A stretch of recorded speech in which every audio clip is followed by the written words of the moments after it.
Greetings. Hello, Alberta. For those of you that don't know me, I'm Heather Cowie. I'm your very proud president of the Alberta Recreation and Parks Association. Hello to our members, our partners, our sponsors, our volunteers, our friends, and to the Rec for Life Foundation Board. 10 weeks. It has been 10 weeks since all of our worlds have changed. And it's been a tough 10 weeks in the parks and recreation sector. We've had to lay off staff, close buildings, cancel programs, and pivot to new community and emergency support roles. We have all had to make difficult decisions that impact our sector now and likely for the future. Your provincial association wants you to know that we are here for you through these very challenging times. We are all in this together, and learning from one another is critical. And I'd like to just do a special shout out to my Metro Edmonton region folks. We've been meeting for the last 10 weeks for 30 minutes every day or each week to be able to touch base on who's doing what and what's happening and how are we learning from each other. And we invite you to do that throughout the rest of the province. And if you don't know who to talk to, give us a call in the office and we'll be able to connect you with who is in that particular municipality that you would like to connect with. In terms of ARPA updates, our staff have been working from home since the beginning. The ARPA board, we're meeting every 2 weeks just to touch base. And we will have our first full, physically distant, in-person board meeting that will occur in the middle of June. And thank you to Blackfalds for hosting us for that particular meeting. We're also applying for grants, and right now we remain financially viable, which is great news for our association. How are we supporting our member needs? We've been hosting webinars, dialogues, resource development, and creating connections. We have hosted 10 webinars with over 600 participants. Been a great opportunity for us all to connect. And we also are connecting regularly with the Alberta Association of Recreation Personnel, and we're working with our provincial sport organizations to collectively figure out what sport will mean in the future and the impact to our facilities. So right now we're working on outdoor, and then soon we'll be looking at what indoor sport we'll be looking at. Wanted to let you know too that there's lots of resources on our web pages for how you can figure out what other people are doing and what best practices are. I know our executive director is looking at what's happening across the country so that we remain relevant with decisions and opportunities here in Alberta.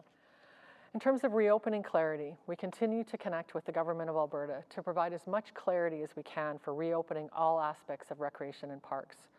And for sure, it's a balancing act of public health and the outcomes that we know participating in parks and recreation brings. Provincial guidelines are in place right now for outdoor day camps, outdoor recreation, golf, and campgrounds. Indoor recreation is still remaining closed and cannot be used to support our day camps. Steve and I meet with the physical activity and sport and rec community on a regular basis with the ministry, and she's committed to meeting us with us monthly. Advocacy. There's some great stuff that's happening. Provincially, we're not only attending meetings, but we've issued correspondence to the province to provide info on what our sector will need to support reopening and recovery. We're also part of a joint letter that went to the Premier on specific recommendations about how parks and recreation can be supported. And our website has a copy of those letters that you can use for your own purposes. Nationally, at the Canadian Parks and Recreation Association, our own past president, Mike Roma, presented to the Standing Committee on Finance about the focus on specific and new funding for recreation and parks and infrastructure, as well as targeted funding for municipalities in terms of staffing and program support and recovery. Here's some fascinating stats. For each month community recreation facilities are closed, the combined cost nationally is $221 million a month. When we reopen, our new disease deterrent procedures that we are going to have in place in our facilities could raise Canadian facility operating costs by as much as $226 million annually. So we're watching everything that's happening at our provincial and our national level to make sure that we are in step and making sure we're advocating for what we need. So what's next? June is Parks and Recreation Month, and this year we're focusing on connecting people with nature through recreation and parks. We know we need to be connected, and we can while still observing physically distanced. June will be a great month for our sector to promote all the benefits that we can accrue by being outside involved in recreation and parks. We are committed to our 2020 conference in the beautiful Jasper, Alberta at the Jasper Park Lodge It will not be the same as what we're used to as 500 people coming together, but it will be an in-person conference, we hope, with virtual sessions.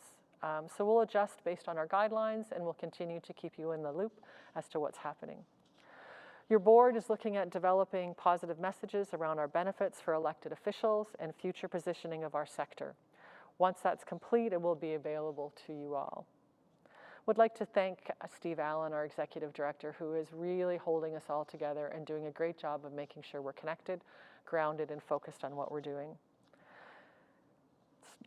Probably would be remiss to say I miss the people. I miss connecting with the people in person, and I think we all do as well. So please reach out to each other, connect, and remember that we still are a viable sector, and we will continue to make the changes and the impacts that we want to make. Thank you, everyone. Take good care.